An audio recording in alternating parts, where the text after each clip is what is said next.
त्वमेव माता च पिता त्वमेव बन्धु सखा त्वमेव विद्याधरणं त्वमेव सर्व मम देव।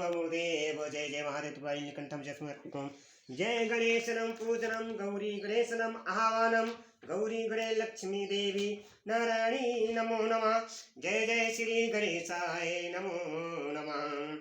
जय जय श्री गणेशाय नमो नमः। वक्रतुंड महाकाय सूर्यकोटि संप्रभा निर्विघ्नं कुरु मय देव शुभकार्येषु सर्वदा। जय जय श्री गणेशाय नमः।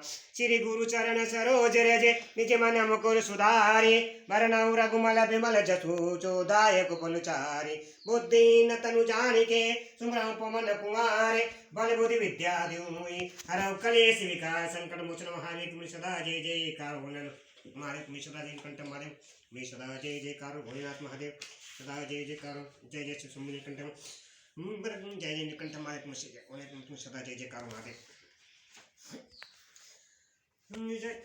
गुरुर् ब्रह्मा गुरुर्विष्णु गुरुर्देवो महेश्वरा गुरुर् साक्षात् ब्रह्मा तस्मै श्री गुरुवे नमः। हे गुरु महाराज तुम सदा जय जयकार हो। जय जय भोलेनाथ महादेव तुम सदा जय जयकार महादेव। ओम नमः शिवाय ओम नमः शिवाय ओम नमः शिवाय। हर हर महादेव शिव शंभो हर हर महादेव शिव शंभो। जय भोलेनाथ। मैं शिव पुराण श्री श्री महापुराण से विंध्यधर संहिता से आज मैं कथा सुनाने जा रहा हूँ। यूट्यूब चैनल के द्वारा प्रस्तुत कर रहा हूँ। पृथ्वी आदि से निर्मित देव प्रतिमाओं के पूजन की विधि, उनके लिए नैवेद्य का विचार, पूजन के विभिन्न उपचारों का फल, विशेष मास वार तिथि एवं नक्षत्रों की योग में पूजन का विशेष फल तथा लिंग के वैज्ञानिक स्वरूप का विवेचन। जय भोलेनाथ। ऋषियों ने कहा, साधु शिरोमणि अब आप पवित्र प्रतिमा की पूजा का विधान बताएं जिससे समस्त अविष्ट वस्तुओं की प्राप्ति होती है। सूत जी बोले कि महर्षियों, तुम लोगों ने बहुत उत्तम बात पूछी है। पार्थिव मातृ प्रतिमा का पूजन सदा संपूर्ण मनोरथ को देने वाला है तथा दुखों का तत्काल निवारण करने वाला है। मैं उसका वर्णन करता हूँ, तुम लोग उसका ध्यान देकर सुनो। पृथ्वी आदि की बनी हुई देव प्रतिमाओं की पूजा इस भूतल पर अविष्टदायक मानी गई है। निश्चय ही इसमें पुरुषों का और स्त्रियों का भी अधिकार है। नदी, पोखरे अथवा कुएं में प्रवेश करके पानी के भीतर से मिट्टी ले आए, फिर गंध चूर्ण के द्वारा उसका शोधन करें और शुद्ध मंडप में रखकर उसी महीने पीसे और साने। इसके बाद हाथ से प्रतिमा बनाएं और दूध से उसका सुंदर संस्कार करें। उस प्रतिमा में अंग प्रत्यंग अच्छी तरह प्रकट हुए हों तथा वह सब प्रकार के अस्त्र शास्त्र से संपन्न बनाई गई हो। तदंतर उसे पदासन पर स्थापित करके आदर पूर्वक उसका पूजन करें। गणेश, सूर्य, विष्णु, दुर्गा और शिव की प्रतिमा, शिव का एवं शिवलिंग का भिज्जों को सदा पूजन करना चाहिए। षडोपचार पूजन जनित फल की सिद्धि के लिए 16 उपचारों द्वारा पूजन करना चाहिए। पुष्प से प्रोक्षण और मंत्र से पाठ पूर्वक प्रवेश के अभिषेक करें। अगहनी के चावल से नैवेद्य तैयार करें और सारा नैवेद्य एक कुंडम लगभग पाव भर होना चाहिए। घर में पृथ्वी पूजन के लिए एक कुटुंब और बाहर किसी मनुष्य द्वारा स्थापित शिवलिंग के पूजन के लिए एक प्रस्त शेर भर नैवेद्य तैयार करना आवश्यक है। ऐसा जानना चाहिए। देवताओं के द्वारा स्थापित शिवलिंग के लिए 3 शेर नैवेद्य अर्पित करना उचित है और स्वयं प्रकट हुए स्वयंभू लिंग के लिए 5 शेर। ऐसा करने पर पूर्ण फल की प्राप्ति समझनी चाहिए। इसी प्रकार सहस्त्र बार पूजा करने से द्विज सप्त लोक को प्राप्त कर लेता है। 12 अंगुल और चौड़ा इससे दूना और 1 अंगुल अधिक अर्थात 25 अंगुल लंबा तथा 15 अंगुल और चौड़ा जो लोहे या लकड़ी का बना हुआ पात्र होता है उसे विद्वान पुरुष शिव कहते हैं। उसका 8वां भाग प्रयस्त कहलाता है। जो 4 जय जय भोलेनाथ तुम्हें सदा जय जयकार महादेव तुम्हें सदा जय जयकार महादेव सदा जय जयकार हर हर महादेव। ओम नमः शिवाय ओम नमः शिवाय।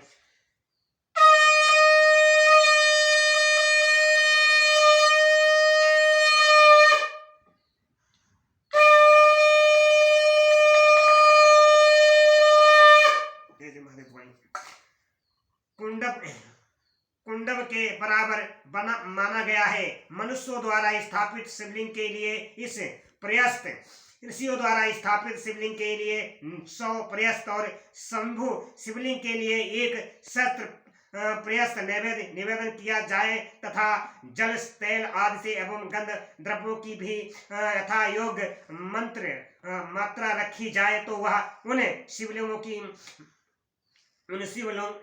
की महापूजा बताई जाती है।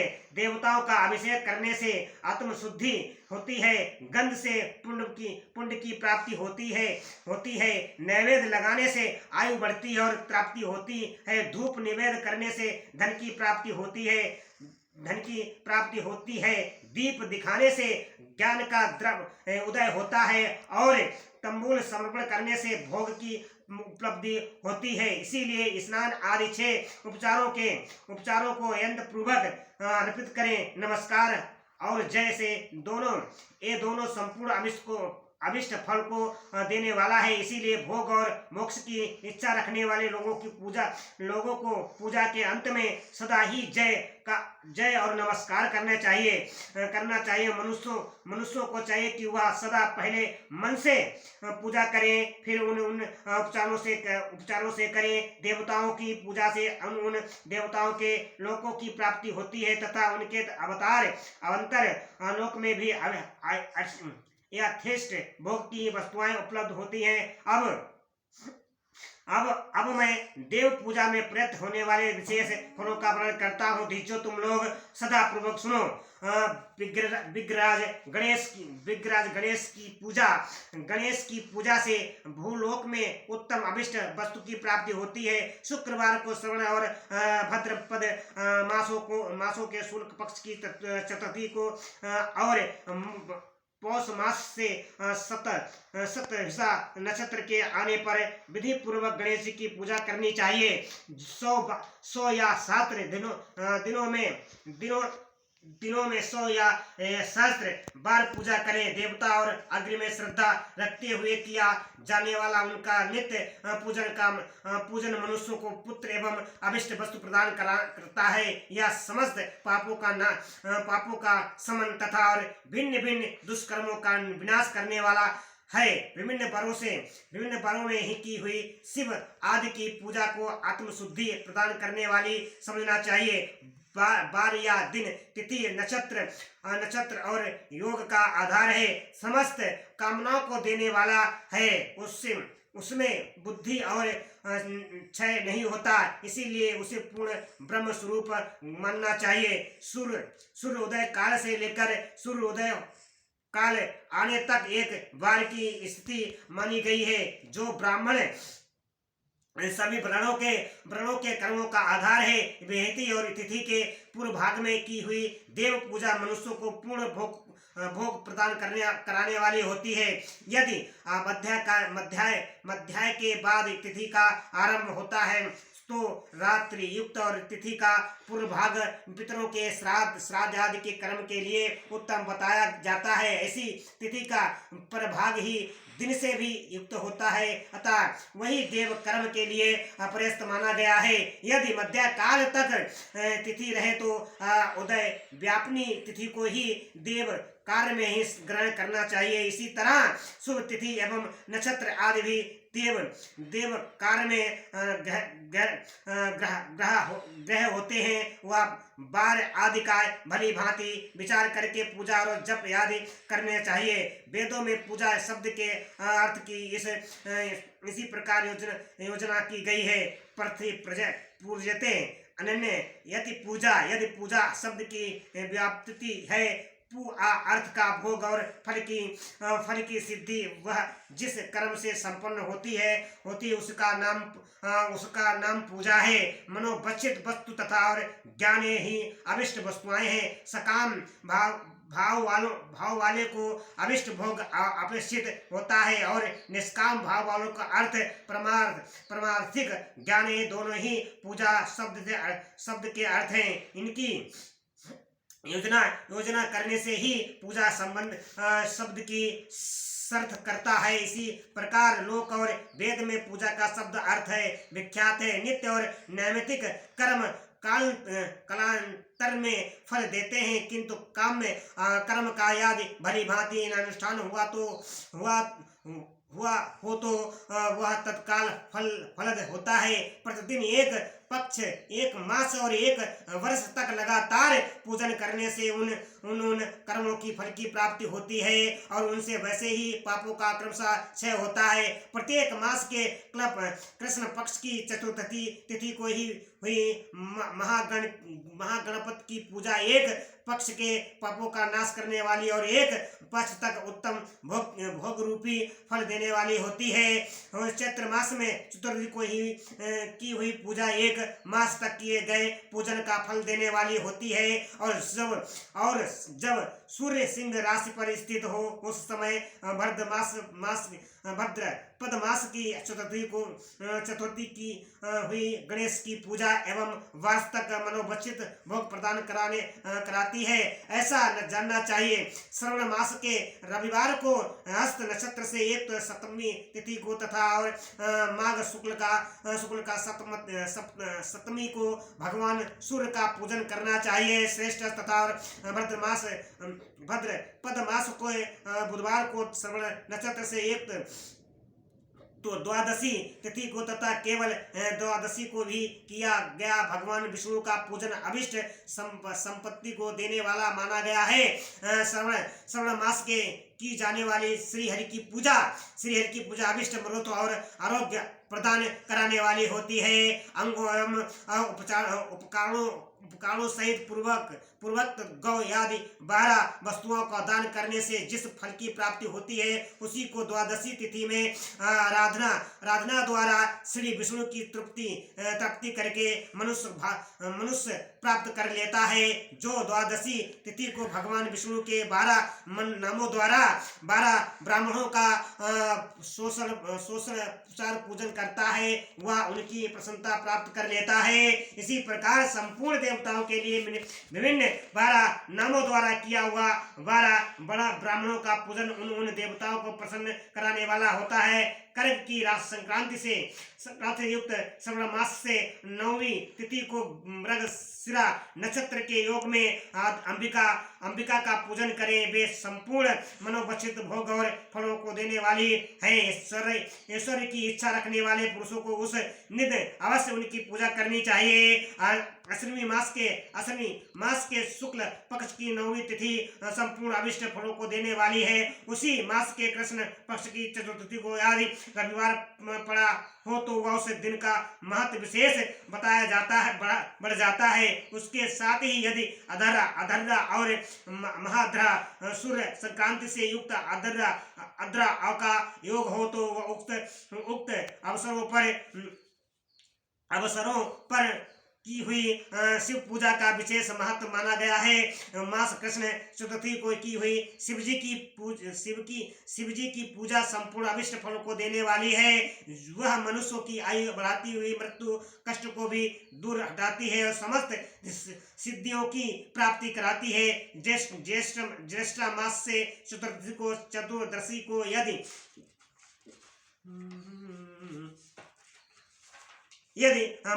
महाभद्रा का भोग हो अथवा और मार्गशीर्ष मास के किसी भी तिथि को आदि अधरा नक्षत्र हो तो वह अवसर विभिन्न वस्तुओं की बनी हुई मूर्ति के रूप से शिव की जो 16 उपचारों से पूजा करता है, उस पुण्य आत्मा के चरणों का दर्शन करना चाहिए। भगवान शिव की पूजा मनुष्य को भोग और मोक्ष देने वाली है, ऐसा जानना चाहिए। कार्तिक मास के प्रत्येक बार और तिथि आदि से महादेव जी की पूजा विशेष महत्व है। कार्तिक मास का आने पर विद्वान पुरुष दान, तप, होम, जप और नियम से आदि के द्वारा समस्त देवताओं का सोपचार से पूजन करें। उसी पूजन में भी देव प्रतिमा, ब्राह्मणों तथा मंत्रों का उपयोग अवश्य करें। ब्राह्मणों को भोजन कराने से भी वह पूजन कर्म संपन्न होता है। पूजक को चाहिए कि वह कामनाओं को त्याग कर पीड़ा रहित शांत हो देवाराधन से में तत्पर रहे। कार्तिक मास के देवताओं का यजन पूजन समस्त भोगों को देने वाला, व्याधियों को भी हरने वाला तथा भूतों और ग्रहों का निवास कराने वाला है। कार्तिक मास के रविवार को भगवान सूर्य की पूजन करने से और तेल तथा सूत वस्त्र देने से मनुष्यों के कोढ़ आदि रोगों का नाश होता है। हरे काली मिर्च वस्त्र और खीरा आदि का दान और ब्राह्मणों को प्रतिष्ठा कराने से क्षय के रोगों का नाश होता है। दीप और सरसों के दान से मिर्गी का रोग मिट जाता है। कृतिका नक्षत्र से युक्त और सोमवारों को किया हुआ शिव जी का पूजन मनुष्यों के महान दरिद्रता को मिटाने वाला और संपूर्ण संपत्तियों को देने वाला है। घर की आवश्यक सामग्री के साथ ग्रह और नक्षत्र आदि का दान करने से भी फल की प्राप्ति होती है। कृतिकायुक्त और मंगलवारों को श्री स्कंद का पूजन करने से तथा दीपक एवं घंटा आदि का दान देने से मनुष्यों का शीघ्र ही बात सिद्धि प्राप्त हो जाती है। उनके मुंह से निकली हुई हर एक बात सत्य होती है। कृतिकायुक्त बुधवार को किया हुआ शिव पुराण का यजन तथा दही भात का दान मनुष्य उत्तम संतान की प्राप्ति कराने वाला होता है। कार्तिकायुक्त और गुरुवार को दान से ब्रह्मा जी का पूजन तथा मधु, सोना आदि घी का दान करने से मनुष्यों को भोग वैभव की वृद्धि होती है। कार्तिकायुक्त और शुक्रवार को गजानन गणेश जी की पूजा करने से तथा और गंध पुष्प एवं अन्न का दान देने से मानवों के भोग और पदार्थों की वृद्धि होती है। उस दिन सोना चांदी आदि का दान करने से व्याधन को भी उत्तम पुत्र की प्राप्ति होती है। कार्तिकायुक्त और शनिवार को दिक्पालों की वंदना, दिग्गजों और नागों और सेतुपालों का पूजन, त्रिनेत्रधारी रुद्र, पापहारी विष्णु तथा ज्ञानदाता ब्रह्मा का आराधन और धनवंतरी एवं दोनों अश्विनी कुमारों को पूजन करने से रोग, दुर्मृत्यु एवं अकाल मृत्यु का निवारण होता है तथा तत्कालिक व्याधियों की शांति हो जाती है। नमक, लोहा, तेल और उड़द आदि का त्रिकुट, सोंठ, पीपल और गोल मिर्च, फल, गंध और जल आदि का तथा घृत आदि की द्रव्य पदार्थों का और संपूर्ण मोती आदि कठोर वस्तुओं का भी दान देने से